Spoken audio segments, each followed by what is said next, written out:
Well, hello and welcome to Binge Watch, the podcast where we take a look at the hottest new TV and film releases on streaming television platforms.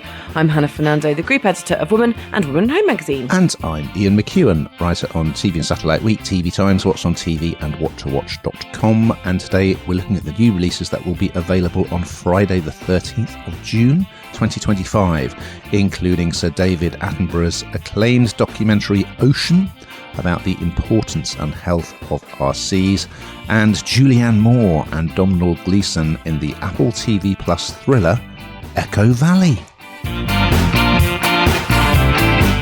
And we'll also be staying in for the return of Lee Mack's long-running sitcom Not Going Out, and checking out Paramount Chiller Hereafter. But first, Ian, what is in the news? Dan Levy of Schitt's Creek fame. Well, he will star in and co-create an 8-part Netflix crime comedy about a pair of siblings who get caught up in organised crime. What else is in the news, Hannah? Well, you'll be pleased to hear, because Amazon Prime Video's hit show Last One Laughing, in which a room full of comedians try not to laugh at each other's jokes, which is just funny watching them, will return for a second series. Good stuff. Well, we've very much gone feature length this week, haven't we, Hannah? Because 3 of our offerings, well, we've got 1 feature length documentary and 2 films, as well as a sitcom. So we're going to start on National Geographic and Disney Plus. You'll have read a lot about it already. It's the new Sir David Attenborough documentary Ocean. And here's a clip. Through the course of my life, we have been on a voyage of ocean discovery. Only now are we understanding what it means for the future of our world. What we have found could change everything. For once you've truly seen the sea, you'll never look at Earth in the same way again. I believe this was released on Attenborough's 99th birthday, and he's still in great form and producing incredible work. While usually watching an Attenborough series, sort of the breathtaking aspect of it is the beautiful shots of wildlife. In this, you're going to come away, well, I certainly did, very angry about, what we're doing to the ocean, really. I mean, specifically, he's looking at very destructive fishing techniques, including this sort of bottom trawling, where these big kind of metal bars are dragged across the ocean floor by these enormous ships, and they just basically trash everything, and they leave a complete wilderness in their path. I mean, that's horrific anyway, but besides that, most of what is caught isn't used. I mean, it's just absolutely shocking, really depressing. But the good news is it's a real call to action. And in fact, you probably will have read in the newspapers, and because this was released in the cinema first, that, there's a lot of talk about, look, we need to protect the oceans. It's so important. And there's a lot of stuff about how plant life that grows in the sea and other life in the sea is even more important in terms of climate change or averting climate change than, say, trees on land. I think it's a bit of a change of tone from Attenborough, because he always includes a conservation message, certainly in recent years, often at the end of his, the beginning and end, sort of bookending his landmark TV series. But this one, right at the heart of it, is this dire warning of just the absolute carnage we're wreaking on the ocean, and for what? And you also see these local communities that rely on fishing kind of going out in tiny boats, and these giant industrial fishing ships sort of ploughing past them and basically taking all their catch and depriving of their whole living and way of life. So I won't deny it, elements of it are quite depressing, but it's absolutely essential viewing. What did you think, Hannah? It really is mission driven, isn't it? It's very, very different to the kind of things that we've seen David Attenborough do, but the messaging is just so important. And actually was real interest to me because while we were on holiday a couple of weeks back, we were actually away with somebody who is trying to stop the coral reef bleaching.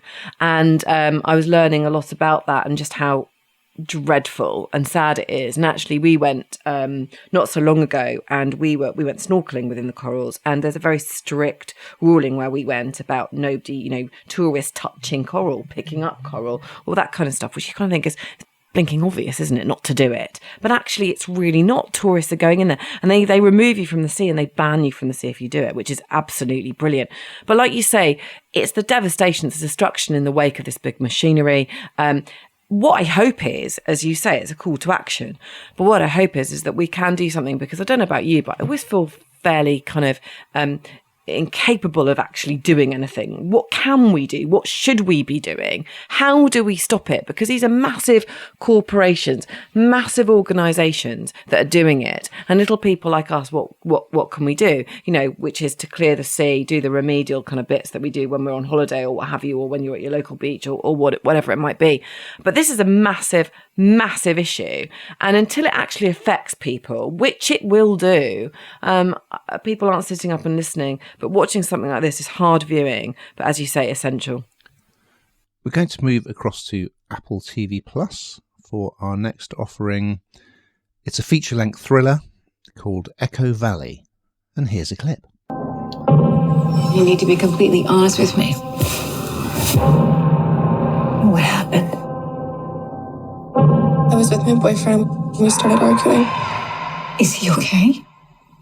But it was an accident. No. It was he. I hit him with a rock. Did anyone see you? Yes. So this is a bit of a step change, isn't it, from what we were just talking about? But this stars Julianne Moore, and she plays the part of Kate.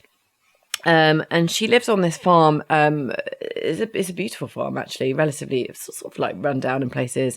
Lots of horses there. And she's got quite a troubled family life, and she's grieving the death of her partner. So she was married to a sort of hotshot lawyer that ran into trouble, and then she married somebody else, a woman who died, and she's also masking a very serious issue in her daughter, who is a drug addict, and she turns up on her doorstep one night. It's got a very eerie feel about this whole thing. It's quite chilling. I think anything that's got a lake in it, I've decided, is a bit thriller-like, and the music that kind of goes with it sort of is relatively chilling. It's really rainy, it's very atmospheric, and Kate gets this huge shock because her daughter Claire shows up, and she's covered in someone else's blood. So you kind of see her come through the door, and my first thoughts when I saw it was something's happened to her, what's happened. Then you suddenly realise that actually she has done something to somebody else. And then this is the part that I find really interesting, sort of kind of from a human perspective, which is how far you will go to protect somebody you love, particularly perhaps a parental, a parent and a child. How much would you lie for them if they've done something they shouldn't have done? What lengths will you go to ensure that they're not in trouble? And that's really where this story starts, because the mother does step in. I don't want to give too much away. She does step in, and she does help more than perhaps most might. And Julianne Moore, from reading kind of, some of her interviews that she's done, she talks about studying people and understanding drug addicts and actually the real person within, because perhaps they're doing something when they don't realise they're doing it. Doesn't make it right, obviously, but kind of the getting into the mind of somebody and trying to help them and seeing the good in them and them not wanting to happen.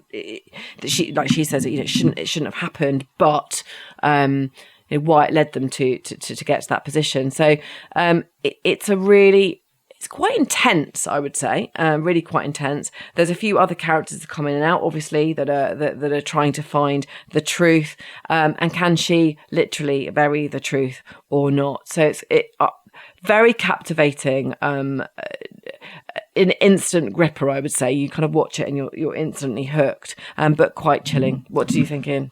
I really liked it, I must say. There have been some complaints that a couple of the plot twists are maybe a step too far, but I didn't really mind that. You've got Kyle MacLachlan, actually, from Twin Peaks. He plays the hotshot ex-husband lawyer. And I just think it's a very good depiction, well, of grief on the one hand. It's also got Fiona Shaw from Killing Eve crops up. But particularly what it's like to have a drug addict in the family. And Sydney Sweeney plays the daughter, Claire. And there's one particular scene where she's really come home to get money again. And every time she comes home, Kate thinks, oh, she's clean, she's home, we can start rebuilding. And of course, it just never works out that way. And yeah, the scene with the mother and daughter, when the mum says, I haven't got any money, she's penniless. She's just had to borrow a load of money from her ex-husband to get the farm fixed. Anyway, there's some really, I think the plot twists are well, they're intriguing anyway. Whether or not they're believable is another matter. But this drug dealer, played by the brilliant Domhnall Gleeson, Brendan Gleeson's son, and I've not really seen him in this kind of baddie role before, and he does it superbly. So he kind of comes on the scene, and of course, mum's caught in the crossfire. The daughter owes money, and if she can't come up with it, he's going to try and get it from the mum. So that's all I'll say. There's some good stuff. And Julianne Moore, I mean, she seems like she's almost busier than ever, doesn't she? She's in Sirens at the moment, which we did recently. And she's great in this. She looks really kind of drawn and just depleted from all the losses in her life. And then on top of that, she's trying to save her daughter, who's got this flaky drug addict's boyfriend as well. So yeah, I really enjoyed it. And I didn't really mind the fact that, yeah, okay, maybe the twists were a little bit unbelievable, but I really didn't mind. And I would say it's, quite a riveting watch. Over on Paramount Plus, we have a horror film called Hereafter. And here's a clip.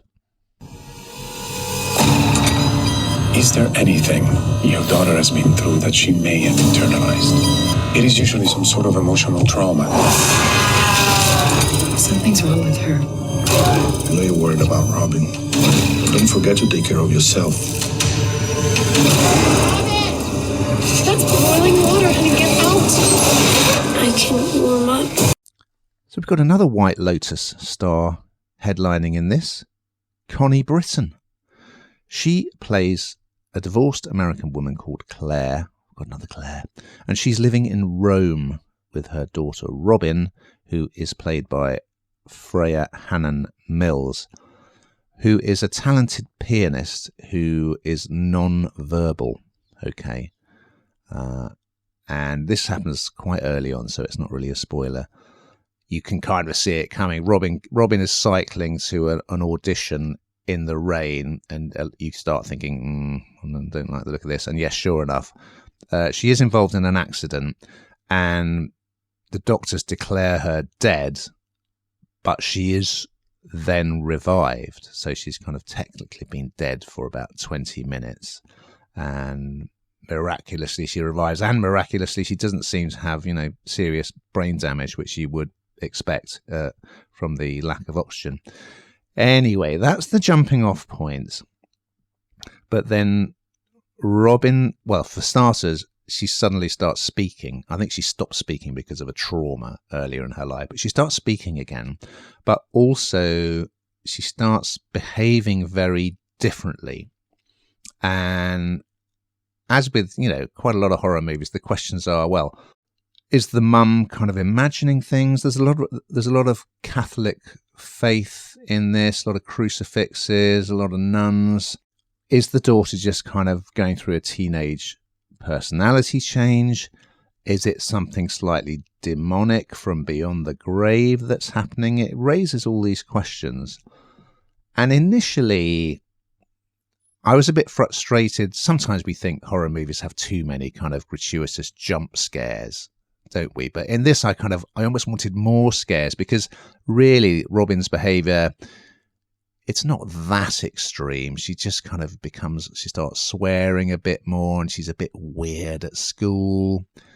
So I was thinking, I think they could take this a lot further. But actually, I quite like the way that it's a bit understated.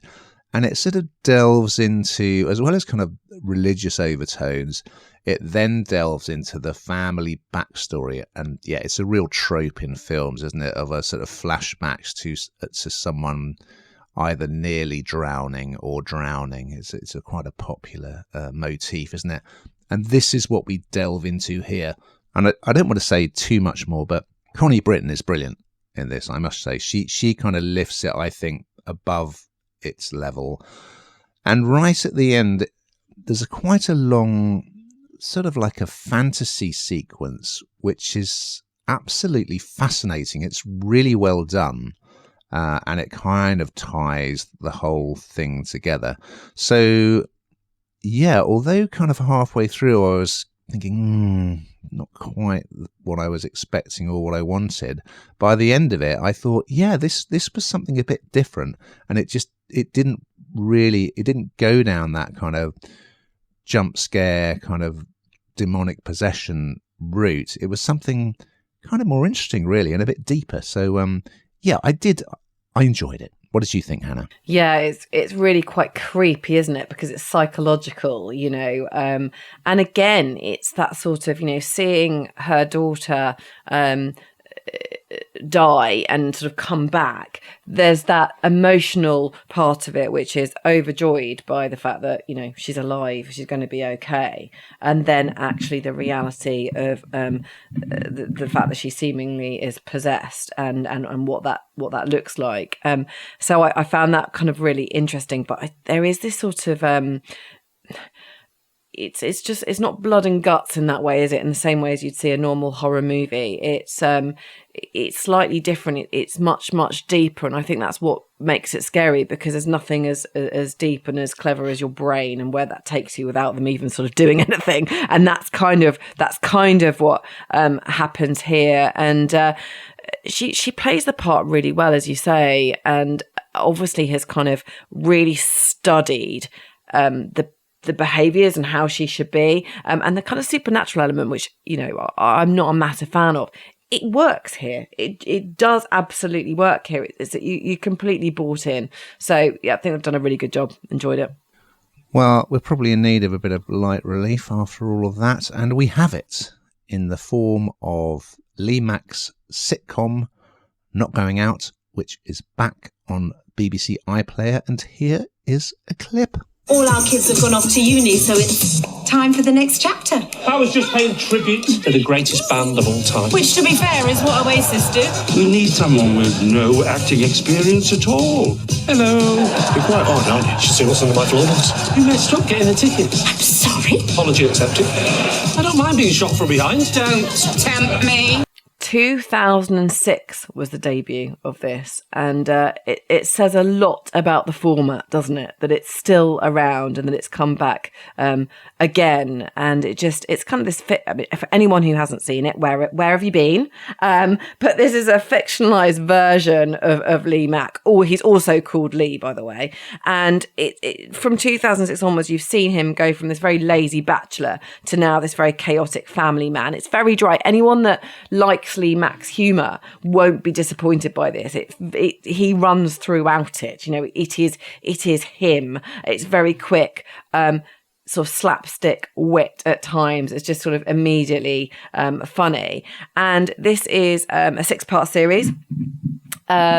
This fast forwards a few years, and him and his wife Lucy, who's fairly long-suffering, frankly, because he's a bit useless in this. It follows them swapping their life in town to this kind of countryside abode, and they've got their children are flying the nest. So it's a different era. It's exactly what it's does exactly what it says on the tin. It is what it was. If you liked it before, you'll like it again. I don't think it's a massive letdown, and that's always the worry with something like this, isn't it? That it's so good, and then suddenly they do another one, and it's just one step too far. I don't think we've hit that, because essentially Lee Mack is still at the top of his game, and he's still really, really funny. So yeah, UK's longest running sitcom, quite unbelievably, and really, really enjoyed it. What do you think, Ian? I do like it, and I mean, Lee Mack, perhaps with Frank Skinner, just the quickest comedy brain in the country. I mean, anyone who watches Would I Lie to You, I mean, you can kind of almost hear it in the script of this show.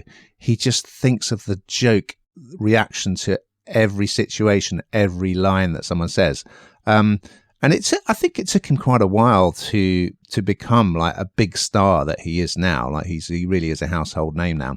And his comedy, as you say, it's a little bit of a throwback. I think you can kind of trace a line back to people like Eric Morecambe, who I love, maybe Bob Monkhouse, that slightly retro comedy, but still really funny. And what he's become, I think he co-writes this with someone, what he's become very adept at is sort of writing it as like a short farce, a bit in the way that Fawlty Towers used to do, would like take a situation that a character, in this case Lee, was in and starts lying or whatever, and it just snowballs and snowballs until it's just an inescapable nightmare. And so that's what happens in episode 1. He and Sally Bretton, who plays his partner, they're looking for a new property, and they're looking around this house, and it's actually Mike Wozniak who is selling his house. Good to see him from Man Down.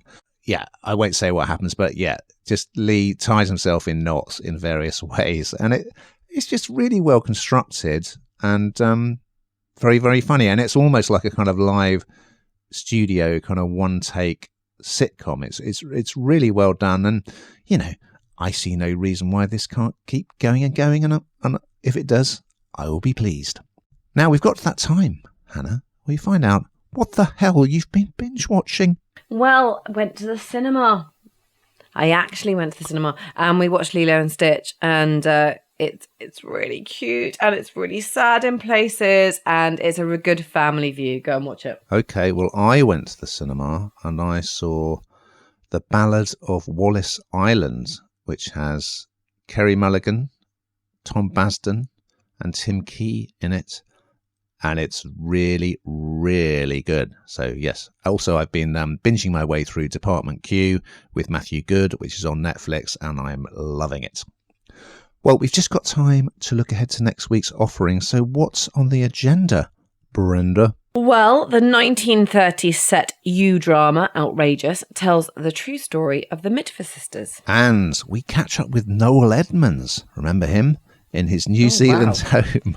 Oh, I can't wait for this. In a new 3-part documentary series on ITVX. So we look forward to those and much, much more. But in the meantime, listeners, keep watching!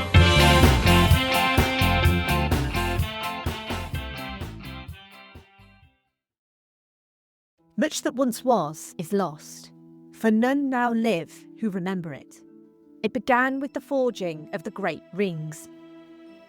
To celebrate the 300th episode of Verbal Diorama, the complete history and legacy of the film adaptations of J.R.R. Tolkien's The Lord of the Rings, including Ralph Bakshi's The Lord of the Rings, Peter Jackson's celebrated The Lord of the Rings trilogy, and Kenji Kamiyama's The Lord of the Rings, The War of the Rohirrim. Listen to the entire story in your podcast app of choice every Thursday in May by subscribing to Verbal Diorama, the podcast all about the history and legacy of movies you know and movies you don't. For the time will soon come when hobbits will shape the fortunes of all.